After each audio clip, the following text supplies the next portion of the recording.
Muito bom, vamos continuar a nossa série Divina Sabedoria. Como você já viu aí na vinheta, o tema de hoje, sabedoria nas nossas palavras, sabedoria no dizer, sabedoria no falar. Nós somos inseridos e estamos mergulhados, pode ter certeza disso, numa cultura que diviniza o ego, que superdimensiona o ego, numa cultura que, por idolatrar o ego, é uma cultura extremamente individualista. Ao longo dessa semana eu pude estudar um pouquinho sobre individualismo e eu, inclusive, descobri que novos estudos estão sendo feitos no âmbito da sociologia para ler ou fazer uma releitura do individualismo nessa geração, na nossa cultura. E muitas vezes, por estarmos mergulhados numa cultura que idolatra o ego, numa cultura individualista, nós não nos damos conta do quanto nós falhamos com as nossas palavras, do quanto nós usamos as nossas palavras de forma destrutiva na vida daqueles que estão ao nosso redor. E isso por conta de entendermos, muitas vezes, que o que importa na história somos nós mesmos. E o que está acontecendo ao nosso redor, ou como as nossas palavras atingem as pessoas que estão ao nosso redor, nós não nos damos conta, nós não nos importamos. Tamanho é o nosso mergulho nessa cultura individualista e que diviniza, que idolatra o ego, o eu. E como enxergar que nos falta sabedoria no falar, inseridos nessa cultura, inseridos nesse contexto tão individualista. Bom, até aqui nós vimos na nossa série que a humanidade perdeu completamente a sabedoria quando decidiu viver fora de Deus. Então, quando a humanidade decidiu viver fora de Deus, pular para fora de Deus, existir e se desenvolver fora daquele que o criou, que a criou, algo terrível acontece. A sabedoria deixa de ser a amiga da humanidade. Nós deixamos de usufruir da sabedoria. Na nossa primeira reflexão nós vimos que a sabedoria está em Deus, portanto, só há uma maneira de vivermos sabiamente. Viver sabiamente consiste em viver a vida do jeito de Deus. Então você quer viver de forma sábia, viva a sua vida do jeito de Deus. E na semana passada, nós vimos que por meio do Evangelho, por meio daquilo que Jesus fez, por meio da salvação que Deus manifesta em Jesus, nós somos graciosamente alcançados e trazidos de volta para a vida em Deus. Então, o que o pecado, o que a rebelião faz, é nos tirar de Deus e fazer a vida acontecer fora de Deus. Consequentemente, falta de sabedoria. O que o Evangelho faz é nos trazer de volta para a vida em Deus. Mas não há como viver a vida em Deus sem que essa vida aconteça e se desenvolva a partir de um relacionamento de submissão a Deus. Então, por isso, a divina sabedoria em nós só vai se desenvolver a partir de uma relação submissa e não de uma relação de consumo com Deus. Lembra do gênio da lâmpada, né? Hoje eu não trouxe a lâmpada. Então, Deus não é o gênio da lâmpada, que com a sua oração, com a minha oração, a gente consegue ativar os favores de Deus e ele fica então à mercê dos nossos desejos. Não. Deus, ele manifesta graça, amor, misericórdia, dando a nós um jeito novo de viver. Isso se desenvolve, essa sabedoria, a partir de um relacionamento de submissão com esse Deus. E hoje eu quero compartilhar com você, na verdade hoje e no próximo domingo, ainda no livro de Provérbios, sobre duas ênfases muito presentes no nosso cotidiano. Então, como eu já mencionei nas reflexões passadas, o livro de Provérbios gasta essa primeira parte do livro nos inserindo na sabedoria de Deus, nos mostrando o que significa sabedoria e nos mostrando o quanto nós estamos distantes de sabedoria fora de Deus. E a partir, basicamente, do capítulo 11 de Provérbios, nós começamos a ver versículos mostrando a nós como essa sabedoria de Deus alcança o nosso cotidiano. Então, hoje e no próximo domingo, eu quero conversar com você sobre realidades muito presentes no cotidiano, na nossa vida. Amanhã, na segunda-feira das nossas vidas, ao longo das nossas semanas, que tem total implicação de vivermos sabiamente ou de forma insensata. Por isso, hoje eu quero trabalhar com vocês e conversar com vocês sobre uma das áreas que Provérbios, o livro de Provérbios, mais trata, que diz respeito às relações interpessoais, a relacionamentos interpessoais. E relacionamentos interpessoais acontecem nas conversas, nos diálogos. Acontece quando você está se relacionando no trabalho com pessoas, acontece quando você está se relacionando com colegas de faculdade, acontece quando você está se relacionando dentro da sua casa, com a sua família, com seu marido, esposa, filhos. Tudo isso diz respeito a relacionamentos interpessoais, ou seja, a relacionamentos com o outro. Por isso nós precisamos olhar para Provérbios, entendendo que agora a nossa vida, mediante o Evangelho, está em Deus, submissa em Deus.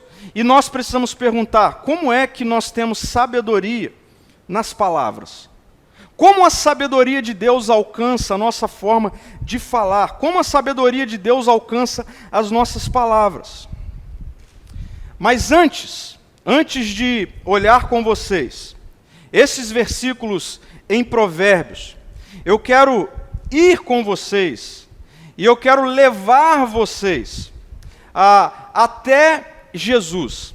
Então, Provérbios, no texto bíblico, na narrativa bíblica, faz parte do Antigo Testamento, vem antes da manifestação de Deus encarnado em Jesus, no Filho. Mas eu quero, antes de abrir alguns provérbios e refletir com vocês sobre práticas da sabedoria nas palavras, eu quero olhar com vocês para como Jesus, ele nos insere numa realidade de colocar em prática a sabedoria através ou por meio das palavras. Eu poderia usar muitas narrativas para mostrar Jesus falando, dizendo palavras de maneira sábia, mas logo que eu estava pensando, refletindo sobre a mensagem de hoje, veio ao meu coração, veio à minha mente, o dia em que Jesus livrou uma mulher do apedrejamento, do julgamento, usando as suas palavras. No Evangelho de João, no capítulo 8, nós encontramos essa narrativa do versículo 1 até o versículo 11. João 8, do 1 ao 11. O texto diz que quando Jesus voltou ao Monte das Oliveiras, na manhã seguinte, bem cedo, ele estava outra vez no templo. E logo que Jesus estava no templo, uma multidão se reuniu ao seu redor e ele sentou e a ensinou. Jesus começou a ensinar. E é nesse contexto de ensino, Jesus estava cercado por uma multidão ensinando, que de repente, alguns religiosos da sua época, fariseus, mestres da lei, chegam trazendo para Jesus ou até Jesus uma mulher que o texto bíblico vai dizer que fora pega em adultério. Uma mulher que estava em adultério. E essa mulher foi flagrada em adultério. E eles então pegaram essa mulher e levaram de forma violenta até Jesus. E a maneira como Jesus vai compartilhar ou vai falar algumas coisas nos mostra o quanto Jesus, ele traz a sabedoria de Deus em forma de palavras. Veja só comigo o que vai acontecer logo que essa mulher é colocada diante de Jesus e Jesus é pressionado por aqueles homens. Veja só, eu quero ler com vocês e mostrar para vocês o que o texto vai dizer. João 11, do versículo 4 e o versículo 5 diz assim: Mestre, os homens estão falando com Jesus. Esta mulher foi pega no ato de adultério, disseram eles a Jesus. A lei de Moisés ordena que ela seja apedrejada. O que o Senhor diz? O que o Senhor vai dizer? O que o Senhor vai falar? Então, o que esses homens estão esperando é que Jesus, como um rabino, um mestre, conhecedor da lei, o que eles esperam é que Jesus use as suas palavras para acusar aquela mulher. E aí vejam só o que acontece. Já no final do texto, no versículo 10 e versículo 11, então Jesus se levantou de novo e disse à mulher. Veja, aqueles homens estavam esperando palavras de Jesus de acusação.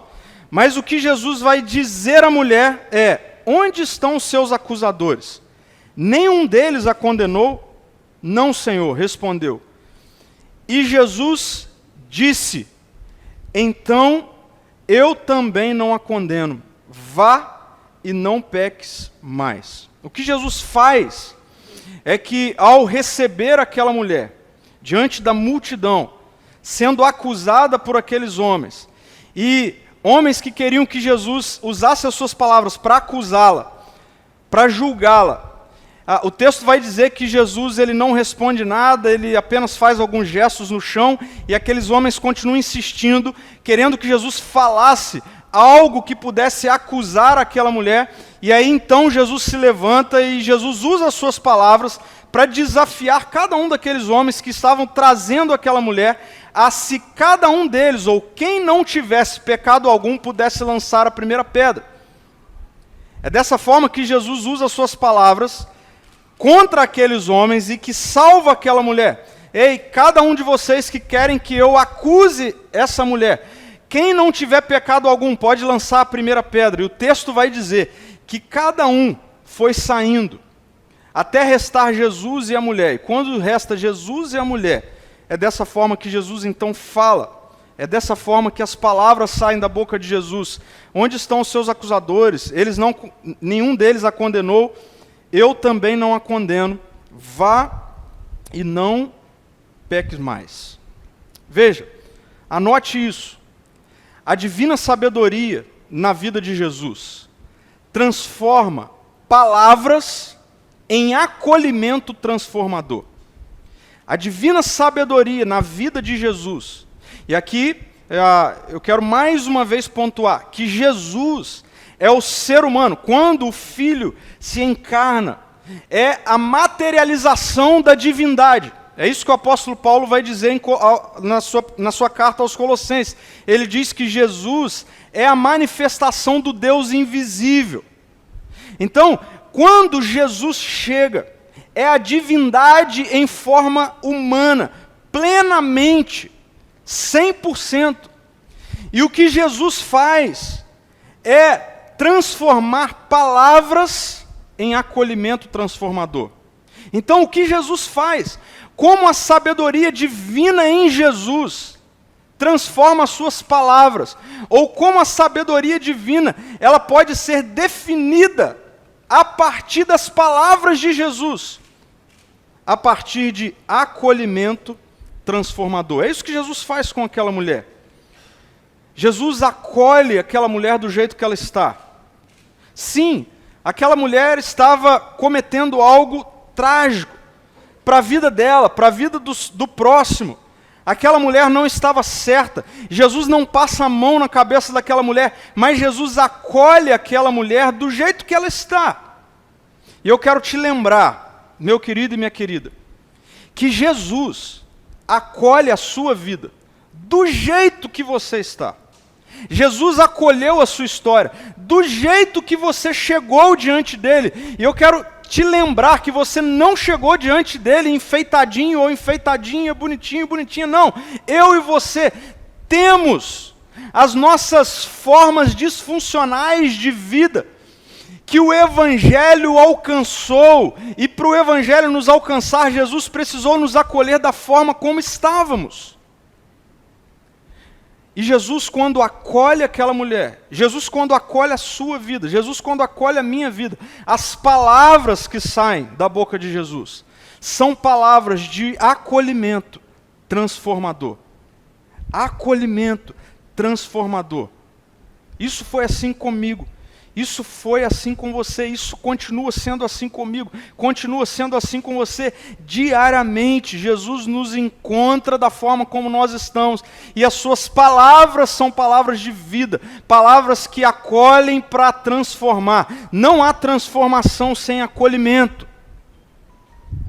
E é isso que acontece nesse texto e que nos mostra que Jesus, o que ele faz é transformar palavras em acolhimento transformador. E eu quero ser muito enfático no que eu vou dizer com você agora. Muito enfático. O que Jesus fez por você, o que Jesus fez por mim, Ele quer que diariamente seja aquilo que aconteça a partir de mim e a partir de você. As palavras que saem da boca de Jesus e que acolhem para transformar, são as palavras que Jesus quer que saia de mim e que saia de você. Jesus não quer outra coisa a não ser isso. Se o que Jesus fez por você parar em você, então a notícia que eu te dou é que você está sendo um empecilho, uma barreira para a manifestação do reino de Jesus nos nossos dias. Se você que é e que foi acolhido por Jesus, graciosamente acolhido pelas palavras de vida de Jesus, não continua a fazer isso por outros ao seu redor, então na prática o que está acontecendo é que você está sendo uma barreira para o fluir da vida de Jesus no nosso contexto, na nossa cultura, que, como eu iniciei dizendo, é uma cultura que diviniza o ego, que não se importa com o próximo. Veja só o que João ele vai escrever na sua primeira carta, no capítulo 2, no versículo 6, ele diz assim: quem afirma que permanece nele, quem afirma que está em Jesus, que crê em Jesus, que ama Jesus, deve viver como ele viveu. Não tem como a gente interpretar isso. Isso está claro, não cabe interpretação. O que a Bíblia está dizendo é: você que foi graciosamente acolhido pelas palavras de vida de Jesus, você que é transformado pelas palavras de acolhimento de Jesus, você deve viver como ele viveu. Logo, as nossas palavras, ou quando a sabedoria de Deus nos alcança mediante o Evangelho, deve sim impactar de forma profunda as nossas palavras, o nosso jeito de falar. Não se engane, a nossa cultura, e por estarmos inseridos nela, resiste a isso, e muitas vezes nós resistimos a isso. Muitas vezes sim, o que é visto através de mim, através de você, é o contrário disso que nós vimos agora acontecer através e mediante as palavras de Jesus. Mas nós estamos num bom momento para tomarmos uma decisão radical. A decisão de que daqui para frente, nesse novo ano, eu quero viver a vida e eu quero que as palavras que saem da minha boca sejam as palavras encharcadas da sabedoria de Deus, representada em Jesus ou nos dada mediante a vida de Jesus em nós. O que eu quero para a minha vida, a partir de hoje, é que as palavras que saírem da minha boca sejam palavras abençoadoras, palavras que edifiquem, palavras que geram acolhimento, palavras que transformem. Mesmo que a cultura ao nosso redor, mesmo que eu esteja tão mergulhado nessa cultura, em nome de Jesus, que nessa noite sejamos encharcados daquilo que vem direto do trono de Deus para as nossas vidas, mediante o Espírito dele que está ativo na história. O que eu quero nessa noite é que a minha vida e a sua vida possa viver um antes e um depois, no que diz respeito à forma como nós falamos. E deixa eu pontuar algo: não importa qual é a sua personalidade, não importa se você é alguém mais enérgico do que o outro, se você é mais estressado, deixa eu afirmar para você, gente querida, o reino de Deus chegou, a cultura do reino de Deus chegou, Jesus trouxe uma nova vida, um novo jeito de viver a vida e um novo jeito de falar. Enquanto todos querem apedrejar, julgar, condenar, Jesus chega com as suas palavras e acolhe, Jesus chega com as suas palavras e transforma. E deixa eu dizer algo para você, essa vida que nós lemos em Jesus está em mim, está em você. Portanto, se você é alguém que está em Cristo, você deve andar como Ele andou. Em outras palavras, se você está em Cristo, você deve falar como Jesus falou. Falar como Jesus falou. E essa é a maneira de vivermos a sabedoria em nossas palavras, transformando as nossas palavras num acolhimento transformador. E voltando para Provérbios, o livro de Provérbios vai trazer, principalmente no capítulo 12, alguns provérbios, alguns versículos, que são muito direcionados, muito específicos a esse assunto.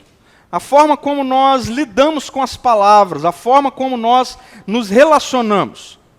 E o que eu vou fazer nessa noite, de forma muito objetiva, é pegar cada um desses provérbios, relacionados à fala, relacionados às palavras, ao relacionamento, e aplicar, para nós sairmos dessa noite entendendo que a sabedoria de Deus alcançou as nossas palavras, e alcançando as nossas palavras,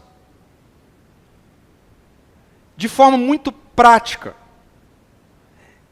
é vivida, é vista no nosso dia a dia. E eu quero te orientar a anotar, eu não costumo usar essa forma de comunicação, mas Provérbios é um livro que a melhor forma da gente aplicar ou de expor o texto bíblico realmente é pegando cada um dos provérbios e aplicando. Então, hoje eu vou trabalhar com você 7 princípios, eu vou ser bem objetivo, que são valiosíssimos para colocarmos em prática a divina sabedoria nas nossas palavras. Então, por serem 7 princípios, eu te oriento a anotá-los. Anote esses princípios, grave-os, faça deles um lembrete para o seu dia a dia. 7 princípios valiosos para que a divina sabedoria nas nossas palavras seja praticada, seja colocada em prática. Eu quero ler com você, primeiramente, Provérbios no capítulo 11, e eu vou ler o versículo 9 e o versículo 13 de Provérbios. O texto diz assim: o hipócrita, com as suas palavras, destrói os seus amigos, mas o conhecimento livra os justos. O fofoqueiro espalha segredos, versículo 13, mas a pessoa confiável sabe guardar confidências. Como eu disse, de forma muito objetiva, eu quero afirmar para você, a partir desses 2 versículos, que por meio da sabedoria de Deus em nós, as palavras, elas não existem para fofoca. As palavras não existem para fofoca. Gente, eu quero afirmar para você que fofoca é algo diabólico. Fofoca é algo que vem do inferno. Fofoca não expressa o reino de Deus, a vida de Jesus em nós. Portanto, se você é alguém que faz uso desse meio tão presente na nossa cultura, e se diz um seguidor de Jesus, preste atenção nisso.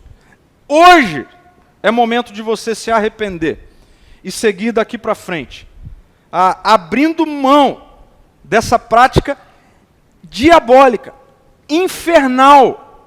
Porque o texto de Provérbios está dizendo que é hipócrita com as suas palavras, aquele que destrói os seus amigos, usando as suas palavras.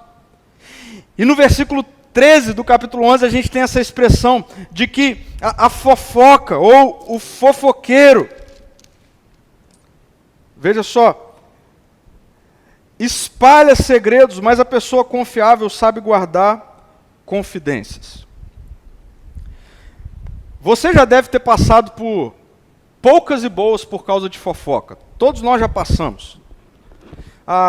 Relacionamentos são rompidos por causa de fofoca. Fofoca tem a ver com, seja com verdade ou com mentiras, você passar para frente algo que não diz respeito a você, e que ao passar para frente não vai acrescentar nada para quem ouve, na verdade vai prejudicar aquele sobre o qual você está falando. Isso é fofoca. É você falar de mim sem eu estar presente. É você falar algo ao meu respeito sem que eu esteja presente. Fofoca tem a ver com você não estar presente no ambiente onde eu estou e eu começar a falar de você. Seja verdade, seja mentiras, ou coisas que você me contou, ou algo que vai servir para caluniar, ou seja, inventar algo ao seu respeito. Fofoca está presente na nossa cultura. Fofoca está presente no seu ambiente de trabalho. Fofoca está presente na faculdade que você estuda. Fofoca está presente no condomínio onde você mora. E você, um seguidor de Jesus, não pode ser um fofoqueiro. A vida de Jesus está em nós. O Espírito de Deus está em nós. A divina sabedoria está em nós. Para que a fofoca pare em nós. E não continue. Então, essa é uma primeira lição importante para que neste ano as nossas palavras apontem para a divina sabedoria. As nossas palavras, elas não existem para fofoca. Mas um outro provérbio, provérbio 12, no capítulo 16, vai dizer que o insensato se ira com facilidade, mas o sábio ignora a ofensa. Você quer viver uma vida cheia de sabedoria com as suas palavras? Então preste atenção nisso. As palavras não existem para contra-atacar. Para contra-atacar. Eu sei que quando alguém diz algo ao nosso respeito, ou quando alguém fala algo diretamente com a gente, nos agride, eu sei que, humanamente falando, muito das nossas reações aponta para isso aqui que a Bíblia está chamando de insensatez. Aponta para a ira. Facilmente, de calmo, de tranquilo, quando alguém diz algo, fala algo, quando nós ficamos ofendidos com alguma coisa, enfim, facilmente nós nos iramos, ficamos irados. E quantas vezes ao ficarmos irados nós ofendemos alguém? Agora, muitas vezes isso também acontece ao contrário. Alguém, por estar nervoso por alguma coisa, nos ofende. E aí, o que a cultura ao nosso redor, muitas vezes tem como prática? O contra-ataque. O contra-atacar. Mas eu quero afirmar para você que está em Cristo, você que é um seguidor de Jesus, você que é alguém que recebeu o Espírito de sabedoria em você, sempre que alguém o ofender, você não precisa usar as suas palavras para contra-atacar. E é isso que, lá na frente, a gente vai ver o apóstolo Paulo falando acerca de nós não pagarmos o mal com o mal, mas ao contrário, pagarmos o mal com o bem. É isso que a gente vai ver acontecendo na vida de Jesus, e Jesus dizendo que se você for ofendido, ao invés de você contra-atacar a ofensa, você pode dar o outro lado. Eu sei, isso não diz respeito a um aspecto natural de viver, mas isso diz respeito a um aspecto da cultura do reino de viver e da sabedoria que vem de Jesus, porque eu não vou precisar ir longe nem te convencer de que o contra-ataque nunca gera solução. Absolutamente. O contra-ataque ele pode gerar rompimento. Ele pode gerar aquela sensação de que você venceu a briga. Mas nunca a gente vai poder afirmar que o contra-ataque gera uma vida boa, plenitude, alegria, paz, de forma alguma. Por isso, essa é mais uma lição de Provérbios. Provérbios 12, no versículo 16. Se você quer viver um ano novo, comece pela decisão de que sempre que você for atacado, você não vai usar suas palavras para contra-atacar. A Bíblia vai dizer que nós não precisamos julgar mediante as nossas palavras, ou contra-atacar algo, querendo pagar na moeda ou acima da moeda a ofensa que foi proferida a nós. Porque a Bíblia vai dizer, porque agora em Cristo nós temos aquele que advoga ao nosso lado. Nós temos aquele que é o justo juiz. Sempre que eu tento usar as minhas palavras para contra-atacar uma ofensa, a chance de eu pesar a mão é muito grande, porque nós não temos a capacidade de julgarmos para estabelecermos e pagarmos na mesma moeda. Então, não use as suas palavras para contra-atacar. E assim, você caminhará com sabedoria nas suas palavras. Mais ainda, terceira lição, terceiro princípio valioso para colocar em prática a divina sabedoria em nossas palavras, é o que Provérbios 12, no versículo 18, vai nos mostrar. O texto diz assim: os comentários de algumas pessoas ferem, mas as palavras dos sábios trazem cura. Os insensatos usam as suas palavras para ferir, mas os sábios usam as suas palavras para curar. Por meio da sabedoria de Deus em nós, as palavras existem para curar. Curar. Gente, talvez esse versículo e esse princípio seja um dos mais, ou que fazem mais parte do nosso cotidiano. Sabe por quê? Quantas vezes eu e você, no nosso dia a dia, seja dentro de casa mesmo, ou quando você chega no seu local de trabalho, você se depara com pessoas que elas estão magoadas, machucadas, feridas. Quantas vezes você não recebeu alguém? Quantas vezes você não foi fazer alguma reunião com um cliente, e quando você começou a ouvir aquela pessoa, você percebeu com as palavras dela que elas estavam feridas? Você, marido, você, esposa, quantas vezes você já não percebeu que dentro da sua casa o seu cônjuge estava ferido? Sabe, quando o Evangelho nos alcança, o Evangelho nos alcança para que as nossas palavras gerem cura, para que por meio das nossas palavras, pessoas que estão machucadas, feridas, doentes, sejam curadas. Curadas. Uma boa palavra gera cura.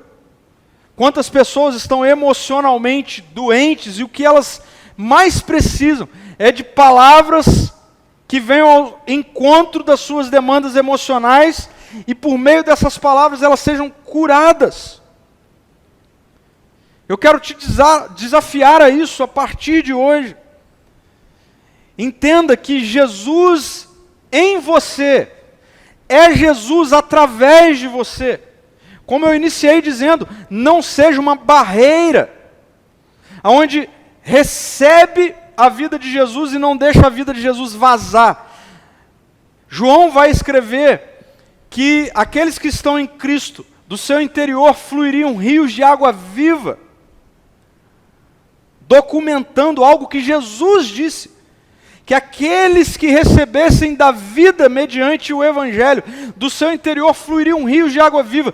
Eu não sei como você espera que isso aconteça, mas eu não espero que isso aconteça a partir dos nossos poros, mas a partir das nossas palavras. Jesus quer que através das suas palavras, pessoas sejam curadas. Mas sabe qual é o problema? O problema é que nós, encharcados de uma cultura egocêntrica, muitas vezes andamos, nós que fomos acolhidos, amados pelas palavras de Jesus, e o que nós fazemos, as nossas relações interpessoais cotidianas, dizem respeito apenas a nós mesmos. Deixa eu afirmar algo para você. A pessoa que você se encontra amanhã no seu trabalho não é alguém, não é um objeto a ser usado por você para gerar renda para você. Não, a bênção de Jesus sobre a sua vida não tem a ver com isso. As pessoas que você se encontra quando você está pegando o elevador, quando você está sendo atendido por alguém, não são pessoas que existem na história para te servir, são pessoas que são colocadas na sua história para que a vida de Jesus flua através de você para gerar cura para essas pessoas. Gente, nós estamos num mundo doente, adoecido, emocionalmente adoecido. As palavras que saem da sua boca precisam gerar cura. Do seu interior, assim diz o Senhor, fluirá rios de água viva. Deixe isso sair pelas suas palavras. Como nós estamos vendo aqui, Provérbios 12, versículo 18. Os comentários de algumas pessoas ferem, mas as palavras dos sábios trazem cura. Pare de usar comentários que ferem. Pare de usar comentários que, ao invés de gerar vida, gera morte. Em nome de Jesus. Deixe sair e fluir das suas palavras, palavras de cura, palavras de vida.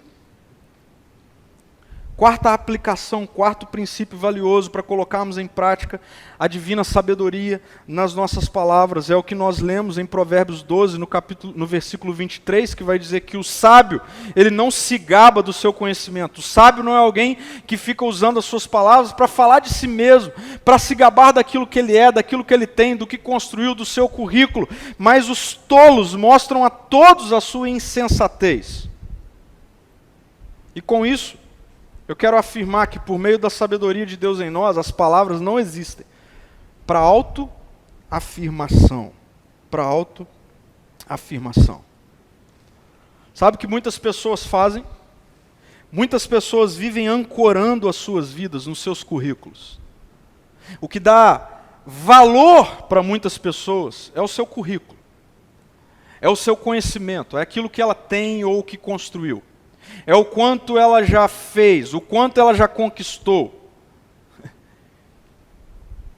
E por ancorarem as suas vidas em seus currículos, precisam saciar a sua identidade, muitas vezes, de soberba. E sempre que nós encontramos um soberbo, eu já tive a oportunidade de conversar com alguns amigos psicólogos e é muito interessante que o soberbo, na maioria das vezes, ele tem uma fenda no seu caráter que aponta para a necessidade de autoafirmação. Para a necessidade de autoafirmação. Por isso ele usa da soberba. Por isso ele usa dessa ferramenta, para ancorar a sua identidade naquilo que ele tem, naquilo que ele é, no que ele construiu, no seu currículo, nas suas conquistas. E aí ele vive se gabando do que ele faz, do que ele tem, do que ele é. Você já conviveu com alguém assim? Você é alguém assim? Existem poucas coisas mais chatas do que sentar para conversar com alguém e as palavras que saem do outro lado são palavras que apontam apenas para si mesmo. É trágico isso. E é interessante porque quando nós olhamos para Jesus, o Deus encarnado, o Rei dos Reis, o Senhor dos Senhores, ele inverte a ordem do que é de fato ser alguém cheio de conhecimento. E ele vai dizer que alguém cheio de conhecimento, alguém que tinha tudo para ser o primeiro, na verdade é o último. É aquele que serve. É interessante a gente ver Jesus em João 13, aquele que poderia ser o primeiro a exigir serviço, pegando uma bacia, lavando os pés de cada um dos discípulos. E é trágico ver pessoas que se dizem seguidoras de Jesus se gabando de si mesmo, gabando do seu conhecimento, do seu currículo. Isso é fenda no caráter, isso tem a ver com uma necessidade de autoafirmação. Mas você está num bom tempo de tomar a decisão de que daqui para frente você não vai mais usar as suas palavras para apontar para si. Porque palavras de sabedoria, ou palavras que vêm a partir da sabedoria divina em nós, elas não são palavras que existem para alimentar a necessidade de autoafirmação. No reino de Deus, sabedoria é ser humilde. Eu disse que Jesus inverte a ordem. No reino de Deus, sabedoria não é ter mais ou saber mais. No reino de Deus, é ser humilde. E eu quero convidar para aplicar isso de forma muito assertiva. Um teólogo, um escritor bastante conhecido, chamado C.S. Lewis. E veja só o que C.S. Lewis vai dizer sobre humildade. Ele diz assim: a verdadeira humildade não é pensar menos de si mesmo, mas é pensar menos em si mesmo. Então veja, não tem a ver com você se diminuir. Se você é alguém que tem muito, que já fez muito, se você é alguém que tem um currículo enorme, se você é alguém cheio de conhecimento nessa ou naquela área, cheio de coisas, veja, a proposta do Evangelho não é você pensar menos de si mesmo, mas é você pensar menos em si mesmo. É você deixar de ser alguém ensimesmado e passar a ser alguém que olhe para o outro e, ao se relacionar com o outro, as suas palavras não sejam palavras que venham para suprir a necessidade de autoafirmação, porque você é alguém achado, encontrado, amado por Jesus. Você é alguém que em Jesus ouve o Pai dizer: você é meu filho amado, você é minha filha amada. Você não é o que você faz, eu não sou o que eu faço. Nós somos a identidade conquistada por Jesus na cruz.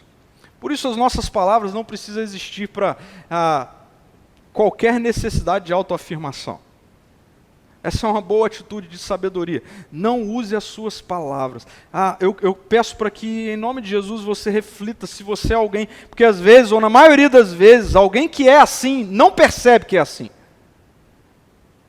Tenha coragem de perguntar para alguém próximo a você: ei, quando eu sento para conversar com você, eu fico falando só de mim mesmo. Faça isso, faça esse exercício. Ei, pergunte à sua esposa. Pergunte à sua esposa: eu sou alguém que quando falo, aponto só para mim mesmo? Pergunte ao seu marido, pergunte a um amigo, a uma amiga. E não tenha medo de ouvir, e ao ouvir que sim, você é alguém que vive usando das palavras para se autoafirmar, em nome de Jesus se arrependa, e daqui para frente, viva a partir da identidade de Jesus. 5. Quinta aplicação. Provérbios 12, versículo 25 diz que a preocupação deprime a pessoa, mas uma palavra de incentivo a anima. A preocupação deprime a pessoa, mas uma palavra de incentivo a anima.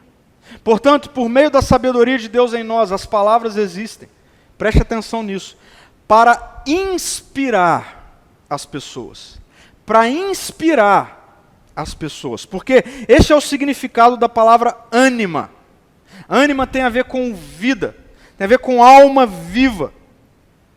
E eu quero fazer algumas perguntas para você, e as perguntas que eu quero fazer para você, elas podem ser indigestas, não tem problema, elas foram altamente indigestas para mim. Quando alguém passa por você, quando alguém tem um minutinho com você, de conversa, ela sai inspirada ou ela sai drenada? Eu gosto sempre de pensar numa uva passa. Já viu uma uva passa? É horrível uma uva passa. A uva passa, ela é murchinha, é uma uva murchinha, sequinha. Então, quando as pessoas passam por você, como elas saem? Elas saem cheias de vida, vitalizadas, ou elas saem secas, drenadas, sem vida? Porque muitas vezes, com as palavras, alguém que chega com vida, sai sem vida. Alguém que chega inspirado, sai drenado.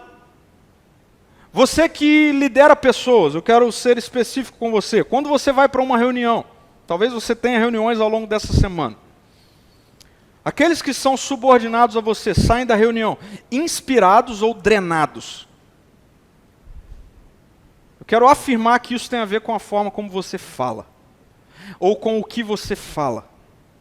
Porque aquilo que nós falamos, sim, tem o poder de vitalizar ou de matar, de gerar vida ou de drenar a vida, de inspirar ou de secar, de murchar.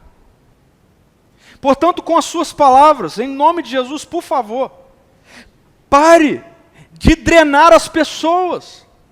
Você, marido dentro de casa, pare de drenar a sua esposa, pare de drenar os seus filhos. Você, esposa, pare de secar o seu marido com as suas palavras, pare de secar os seus filhos. Você, filho dentro de casa, pare de proferir palavras direcionadas aos seus pais que estão gerando neles morte. E comece a inspirar, comece a, com as suas palavras, gerar ânimo, vitalidade, experiências com a vida. Sabe, faz parte do nosso cotidiano. Alguém chegar, eu fico imaginando isso e eu já vi isso acontecer. Alguém chega e essa pessoa chega com uma preocupação. Ela chega com uma preocupação do cotidiano, algo que está acontecendo na vida dela, e ela conta isso para você. Ela conta para você que, olha, eu tô passando por isso e eu vou ter que fazer tal coisa e etc. Tal. Ou seja, ela está preocupada, e o texto diz, Provérbios 12, versículo 25, diz que a preocupação deprime a pessoa. Não seja um impulsionador de depressão na vida das pessoas por meio das suas palavras. Porque é isso que o texto está dizendo. Pessoas chegam angustiadas, pessoas chegam preocupadas, e por meio das nossas palavras, nós podemos muitas vezes impulsioná-las à depressão. Transformar a preocupação em depressão. Eu sei que isso é forte, mas não tem como ser diferente. Mas o contrário é possível. As pessoas passam por mim e por você preocupadas. E por meio da vida de Jesus em nós, do Espírito Santo de Deus em nós, o que Deus quer é que essas pessoas que chegam preocupadas, e ao invés de saírem deprimidas, elas chegam preocupadas e elas sairão vitalizadas, com esperança, com expectativas. É isso que Deus quer fazer através das suas palavras daqui para frente. É dessa forma. Penúltima, aplicação de provérbios relacionado às palavras, ao relacionamento. Provérbios 12, versículo 26 diz assim: o justo dá bons conselhos aos seus amigos, mas os perversos os desencaminham. Com isso, por meio da sabedoria de Deus em nós, as palavras existem para apontar para Jesus. Por que eu digo apontar para Jesus? Porque só existe um caminho. Só existe uma forma de você ajudar alguém encaminhando essas pessoas ou essa pessoa. Só uma forma. Não existe outra, não existe mais de uma. Só existe um verdadeiro caminho. E Jesus diz que o verdadeiro caminho é Ele. Portanto, ao longo do cotidiano, no dia a dia, fique atento, porque pessoas têm chegado ao seu redor, conversado com você, e o que elas estão precisando é de um caminho. O que elas estão precisando é serem encaminhadas. E eu quero afirmar para você que as pessoas não estão precisando ser encaminhadas para outra coisa que não para Jesus. Portanto, comece a ter a coragem de se entender, de se compreender como um agente do reino de Deus, para que por meio das suas palavras, Jesus seja colocado diante das pessoas. E a vida de Jesus comece a ser a vida das pessoas.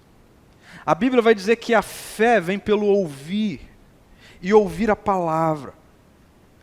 Portanto, é bem verdade, que a nossa vida, o nosso jeito de fazer as coisas, precisa ser a Bíblia que as pessoas estão lendo. Mas é uma inverdade, é uma mentira. Eu diria que é um sofisma, parece bonitinho, mas é mentira essa ideia de que você não precisa falar com as pessoas a razão da sua fé. A Bíblia vai dizer que muitas vezes a gente precisa falar para as pessoas. Então, quantas pessoas chegam para você no seu cotidiano, com as suas demandas, desesperadas, angustiadas, precisando de um conselho, e você não tem dado o conselho de encaminhamento das pessoas para Jesus, para o Evangelho. Então mude isso. Você quer que as suas palavras sejam palavras que gerem a sabedoria, ou que estejam inseridas na divina sabedoria? Entenda que você precisa encaminhar pessoas. E encaminhar pessoas tem a ver com levar pessoas a Jesus. E por fim, uma última aplicação disso para as nossas vidas. Provérbios 26, no versículo 20 e 21, diz assim: sem lenha o fogo apaga, sem intrigas as brigas cessam. Como as brasas acendem um carvão e o fogo acende a lenha, assim o briguento provoca conflitos. Por meio da sabedoria de Deus em nós, as palavras existem para gerar paz. As palavras existem para gerar paz. Jesus vai dizer que bem-aventurados são, felizes são os pacificadores. E pacificador, preste atenção nisso para você não esquecer, só faz sentido o pacificador existir no meio da guerra, porque senão não dá para saber que ele é um pacificador. Então, com isso eu quero afirmar para você que pacificar, gerar paz, tem a ver com você estar no meio da confusão. E no nosso cotidiano, por vezes, nós estamos inseridos no meio da confusão. Às vezes dentro da nossa própria casa, às vezes no nosso local de trabalho, às vezes no trânsito, às vezes no condomínio, na reunião de condomínio. Saiba que usar as palavras de maneira sábia tem a ver com usar as palavras para gerar paz. Eu acho interessante Provérbios 20, do versículo 21 e o versículo 20 e 21, porque ilustra isso que o texto está querendo dizer com essa questão da lenha, né? Então está pegando fogo num lugar. Quanto mais você colocar lenha, mais fogo vai pegar. As palavras, elas muitas vezes acontecem assim, não é verdade? Quantas vezes você já chegou num ambiente de confusão e você disse algo que foi como colocar lenha na fogueira? Causou um incêndio enorme, uma explosão enorme. Daqui para frente, faça o contrário. Sempre que você estiver inserido no meio de confusão, seja aquele que com as palavras vai pacificar, vai gerar paz, vai estancar a guerra. Você é a bandeira branca. Você, seja no âmbito familiar ou em qualquer outro âmbito relacional, é aquele que quando chega, chega a paz. E talvez você que está me ouvindo agora, seja aquele que sempre é quem mais põe lenha na fogueira. Então, em nome de Jesus, daqui para frente, decida que o que vai fluir de você não é você mesmo, mas é a vida de Jesus. E onde Jesus chega, a paz. Onde você chega, a paz. Onde eu chego, a paz. Eu quero concluir expondo, porque hoje foram muitas aplicações, então você pode tirar uma foto disso aqui, guardar isso aqui, que nos mostra que por meio da sabedoria de Deus em nós, as palavras, preste atenção nisso, não existem para fofocar, para contra-atacar, ou para necessidade de preencher o vazio de identidade por meio da autoafirmação. Não. As palavras, por meio da sabedoria de Deus em nós, elas existem para curar. Elas existem para inspirar. Elas existem para apontar para Jesus. Elas existem para pacificar. É dessa forma, e tão somente dessa maneira, que nós, ao longo desse novo ano, daqui para frente, viveremos a sabedoria de Deus de forma prática, nos nossos relacionamentos interpessoais. Palavras sábias que estavam em Jesus, agora estão em nós. Deixe o Espírito transformar as suas palavras em palavras transformadoras. Palavras que vêm para trazer novas realidades. E em nome de Jesus, que isso seja assim na sua vida dentro da sua casa, na sua vida fora da sua casa. Eu quero concluir trazendo duas possibilidades de prática que nos auxiliam a colocarmos em prática isso. Primeiro, todos os dias, lembre-se de que Jesus não usou das palavras para condenar você. Jesus não usou das palavras que ele tinha para te condenar, mas para acolher e, consequentemente, transformar a sua história. Tudo começou com palavras de acolhimento de Jesus para você, todos os dias. Deixe isso ser ativado na sua memória. Todos os dias, quando você pensar em dizer algo que você sabe que vai destruir o próximo, em dizer algo que vai manifestar tão somente a nossa cultura egocêntrica, individualista, antes de você pensar em dizer algo assim, pense que Jesus te acolheu. Jesus poderia usar as palavras para te condenar, mas ao invés disso ele usou para te acolher, assim como ele fez com aquela mulher. E ao acolher, ele tem te transformado. Tenha paciência com pessoas, mas a paciência ela só vai existir mediante essa nossa consciência de que nós somos acolhidos pelas palavras de Jesus. E por fim, eu quero propor a você para que todos os dias você acorde para deixar Jesus vazar através de você, por meio das suas palavras. Quando eu brinco sério, falando que Jesus quer que o cheiro dele chegue nos ambientes em que você chega, eu tenho consciência, a Bíblia nos mostra que isso acontece através das nossas práticas.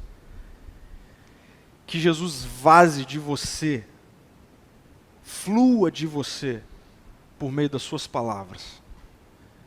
Porque quando isso acontece, sabe o que vai acontecer no final de um ciclo, no final desse ano? Você vai olhar para trás e ao invés de você viver se arrependendo, se angustiando, se culpando, das vezes em que você feriu sua esposa, feriu seu marido, seus filhos, um colega de trabalho, ao invés de você viver sendo assombrado por essa culpa, você vai poder olhar e afirmar, neste ano, eu vivi a sabedoria de Deus nas minhas palavras.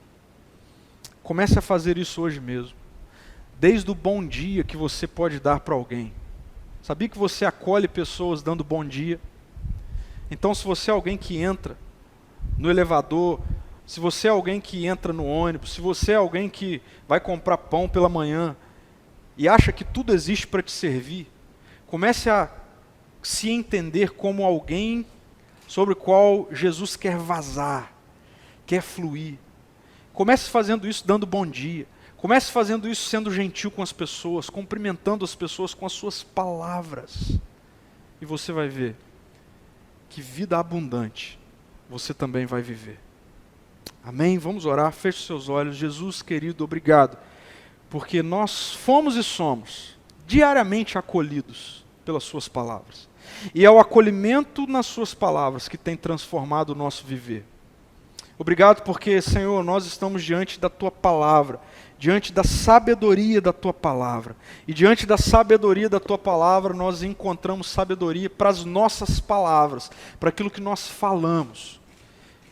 Eu quero pedir, Senhor, por cada um dos meus irmãos e irmãs, que nesse momento estão sendo desafiados, assim como eu estou sendo desafiado, a mudar o meu jeito de falar, a falar com sabedoria divina. Sabedoria divina presente em mim, em nós, mediante o Teu Espírito, o Espírito de Jesus. Deus, alinhe em nós o nosso jeito de falar, a nossa maneira de falar, para que o Senhor seja revelado e para que vidas sejam edificadas. No nome de Jesus. Amém. Amém. Queridos, que a graça e que a paz de Jesus Cristo, nosso Senhor, que o amor de Deus, o nosso bom Pai, que a comunhão e a consolação do Espírito Santo de Deus repouse em você para fluir de você até que Cristo volte e que a partir de hoje as suas palavras sejam encharcadas da sabedoria divina. Amém. Amém. Tenha uma semana cheia da vida de Jesus. E até o próximo domingo.